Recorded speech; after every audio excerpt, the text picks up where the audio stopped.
Sen, annen, baban her gün bu hatayı yapıyorsunuz. Hatta muhtemelen günde 3 kez. Ve bu yaptığın hata senin gününün 4-5 saatinin daha verimsiz geçmesine, hatta şeker hastası olmana bile sebebiyet verebiliyor. Yaptığın hata şu: kendini tıka basa doyurmak ve bunu karbonhidratla yapmak. Bak, şunu anlamanı istiyorum. Senin ataların eskiden açken, bir şeyi avlaması gerekiyorken vücutları en iyi çalışıyordu. Ve sen de onlardan farklı değilsin. Bu ataların aslında bize çok yakın zamanda hayattaydı. Bundan sadece birkaç bin yıl önce. İnsanların yüz binlerce yıldır hayatta olduğunu varsayarsak, bu gerçekten çok küçük bir kısım. Yani sen aslında bu atalarına oldukça benziyorsun. Çok da bir farkınız yok.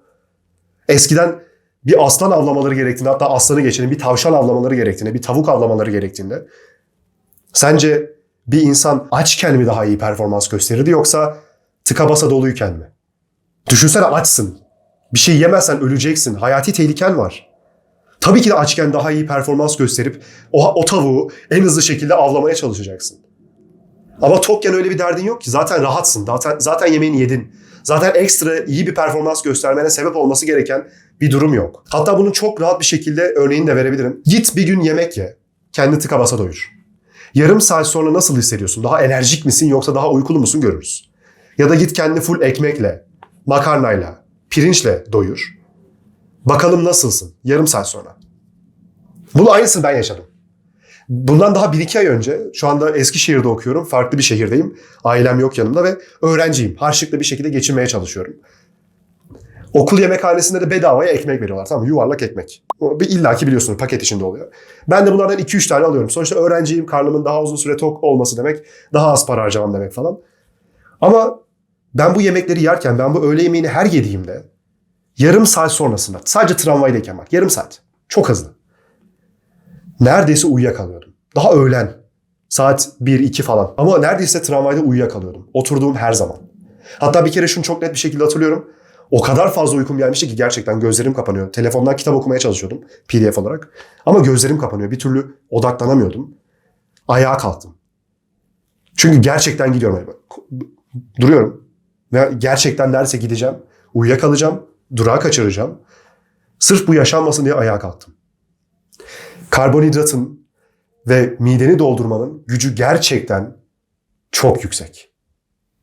Tahmin bile edemeyeceğin kadar. Peki Furkan, tamam, böyle sorunlar olabilir. Ama bu niye kaynaklanıyor? Yani benim karnım dolu diye benim niye uykum geliyor? Ne alaka? Güzel. Güzel bir soru. Şimdi diyelim ki çok büyük bir öğün yedin, hatta artık karnın bile ağrıyor. Tamamen doydun. Vücudunun yaptığı şey şu: senin besinleri daha hızlı parçalayabilmen ve daha hızlı kullanabilmen adına vücudundaki kanı sindirim organlarında topluyor. Bu da senin beynine daha az kan gitmesi demek ve bu da uyku hali yaratıyor sende. Yani sen ne kadar fazla yemek yersen aslında o kadar fazla kanı beyninden çekiyorsun ve sindirim organlarına taşıyorsun. Bu yüzden sen çok fazla yemek yediğin zaman beyninde daha az kan var ve daha kötü düşünüyorsun. Bilişsel performansın azalıyor. Ya bir de şöyle bir sıkıntısı var. Ben sana dedim ya, yemek yiyordum, yarım saat sonra hemen uykum geliyordu. Bu sefer karbonhidrat yüzünden, ama tıka basa doymakta aşağı yukarı aynı etki yaratıyor aynı sürede. Bu sefer ben gidip ders çalışmak istesem, tramvayda olmasam, uykum var, ders çalışamıyorum. Belki 1 saat 2 saat uyumak isteyeceğim. Bunu günde 3 öğün yaptığını düşünsene. Videonun başında söylediğim gibi 4-5 saat, belki 6 saat verimliliğinden çalıyorsun. Özellikle iyi şeyler başarmak istiyorsan hayatta, bazı başarıların varsa, bazı hedeflerin de varsa, bu seni oldukça geriye çekiyor. Ya bu hedeflerini boş ver, tamam mı? Bu illa kariyer olarak bir hedef olmak zorunda değil, illa maddi olmak zorunda değil. Diyelim ki sen yemeğini yedin. En basitinden küçük bir örnek vereceğim. Sevgilinle dışarı çıktın. Ya da diyelim ki büyüdün, çocukların var. Hatta belki de çocukların şu anda da vardır. Dışarıdasın, yemek yediniz ve çok fazla kendini doyurdun. O an onlara o gerekli ilgiyi, gerekli sevgiyi belki de gösteremeyeceksin. Bu bir tık uç bir örnek olabilir ama söylediğimi daha iyi anlaman için bunun önemli olduğunu düşünüyorum. Bir tık daha sedasyon halinde olacaksın. Biraz daha halsiz, biraz daha uykulu. Sadece maddi bir başarı için değil. Etrafındaki insanlara gereken değeri, gereken sevgiyi gösterememeni bile sağlayabilir. Tamam, dediğim gibi bu biraz uç bir örnek ama günün sonunda onlara verdiğin sevgiyi belki %5, %10 bile azaltabilir. Yani burada birbirimizi anladığımızı düşünüyorum. Şimdi karbonhidratta ise şu oluyor. Diyelim ki sen çok fazla ekmek yedin, çok fazla pirinç yedin, çok fazla makarna yedin. Senin kan şekerin çok hızlı yükseliyor, alçalıyor. Bu da senin vücudunun biraz daha uykulu olmasına sebebiyet veriyor. Eğer sen gidip daha çok protein ya da yağ ağırlıklı öğünler yeseydin, bu kadar hızlı uykun gelmezdi ya da bu kadar fazla uykun gelmezdi. Senin kan şekerindeki ani düşüşün uykunun gelmesinin sebebi. O yüzden mesela sen gidip direkt makarna ya da pirinç yerine, pilav yerine biraz daha lifli, yani sindirilmesi zor, atıyorum brokoli, besinler tercih etseydin bu sefer kan şekerin o kadar fazla artmayacaktı. Çünkü sindirilmesi zor. Sen pilav yediğin zaman bu vücudunda hemen sindiriliyor. Yani kan şekerinin hemen artması demek insülin hormonunun fazlaca salgılanması ve hızlıca düşmesi demek. İnsülin hormonunu da bilmiyorsan senin yükselen kan şekerini, yani kanındaki karbonhidratı alıyor ve hücrelerine götürüyor. Depolamaya çalışıyor. İnsülin hormonunun yaptığı şey budur. Uykuna zaten bu yüzden geliyor. Ama eğer senin kanında çok fazla şeker yoksa, yani kan şekerin çok fazla artmazsa insülin hormonunun daha az salgılanması demek bu. Bu da günün sonunda daha az uykulu olmana sebebiyet veriyor ki protein ve yağ, özellikle ağırlıklı besinler, brokoli de daha az kan şekerini yükseltir. Evet, ama günün sonunda yine karbonhidrat. Tabii ki tüketme demiyorum ya da bir meyveyi tüketme demiyorum. Bunlar yine lifli besinlerdir. Ama proteinli ve yağlı besinler özellikle kan şekerini çok az oynattığı için aşırı az uykun gelir. Yani şunu demeye çalışıyorum. Biliyorum ekonomi kötü. Ama eğer sen gitseydin, atıyorum karnını tam doyurmayacak şekilde, bu benim için yaklaşık yarım kilo 700 gram bir et olurdu herhalde. Yeseydin, kırmızı bir et yediğini varsayalım. Sen diyelim masadan kalktın, tam olarak doymadın. Ve aynı zamanda sadece protein ve yağ içeren bir besin tükettin. Oradan nasıl oturduysan öyle kalkardın. Herhangi bir performans kaybın neredeyse hiç olmazdı. Ve bu da gerçekten, ya günde 4-5 saatten bahsediyoruz. Bunu sadece günde bir öğün bile yapsan, tamam mı? Sadece bir öğün karnın şişti diyelim. O da akşam yemeğinde. İşte kahvaltıda da gittin karbonhidratlı bir şeyler yedin. Günde 2 öğün yediğini varsayalım ki çoğu insan minimum 3 öğün yiyor.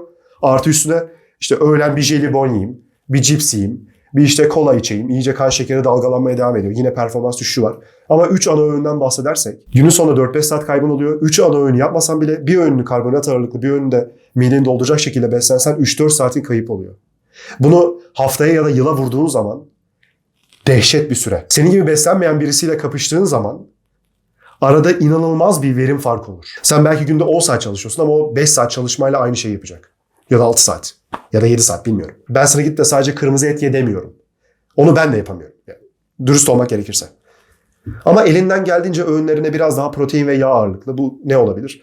Tereyağı, zeytinyağı. Biliyorum pahalı şeyler ama elinden geldiğince. Maddi durumun yeterliyse. Pilavı, makarnayı belki biraz azaltırsın. Elinden geldiğince tavuğu arttırırsın. Peyniri arttırırsın. Özellikle lor peyniri. Çok yüksek protein içeriyor ve karbonhidratı hiç yok. Çünkü peynir. Ve bunun yanına da biraz yumurta eklersen gerçekten söylemeye çalıştığım şeyi anlayacaksın. Ki gidip evinde bunu da deneyebilirsin. Atıyorum kahvaltıda sürekli ekmek yiyen birisiysen bir gün yeme. Bir yumurta mı yiyordun? 3 yumurtaya ekmek yeme. Yine doy. Ama bu sefer karbonhidratla doyma. Bak bakalım nasıl hissediyorsun o zaman. Ya da diyelim ki şu anda yaklaşık 2000 kalorilik bir öğün tüketiyorsun. O 2000'i bir 1500'e çek. Yediğini biraz azalt. Karnın artık ağrımasın. Karnın ağrımadan dışarı çık. Bakalım yine eskisi kadar yoruluyor musun? Benim söylediklerime güvenmek zorunda değilsin. Ben doktor değilim. Ben sadece öğrendiklerimi anlatmaya çalışıyorum. Okuduklarımı, dinlediklerimi. Ama bunu sen evinde deneyebilirsin. Bugün bile. Ben faydasını bunun sonuna kadar gördüm. Ki şu anda saat 3:45. Ben daha kahvaltı yapmadım. Ki her gün kahvaltı atlarım. Yani yine kahvaltı yapmamış olacağım. Öğle yemeği olacak. Ama yumurta, peynir vesaire bir şeyler yiyeceğim günün sonunda. Evet, 3:45. Açım, yalan yok. Ama 3 bardak kahve içtim. Dincim hala. Makine gibiyim ve fark ettiysen, diğer videolarımı da izlediysen görmüşsündür. Genelde bu kadar akıcı olmuyor. Çünkü işte akşam çektiğim oluyor ya da işte bir şeyler yiyip çekiyorum genelde. Ama bugün işimin aksamasıyla 4'e kadar hiçbir şey yemedim. Ve çatır çutur konuşuyorum. Bu videoda muhtemelen bayağı az kesilmiş yer olacak. Çünkü beynim son hızda çalışıyor. Git dene. Bak. Göreceksin. En kötü anında bile en iyi hamleni yap. Yani yemek yerken en iyi hamlen muhtemelen daha az karbonhidrat tüketmek olur ama neyse. Görüşmek üzere.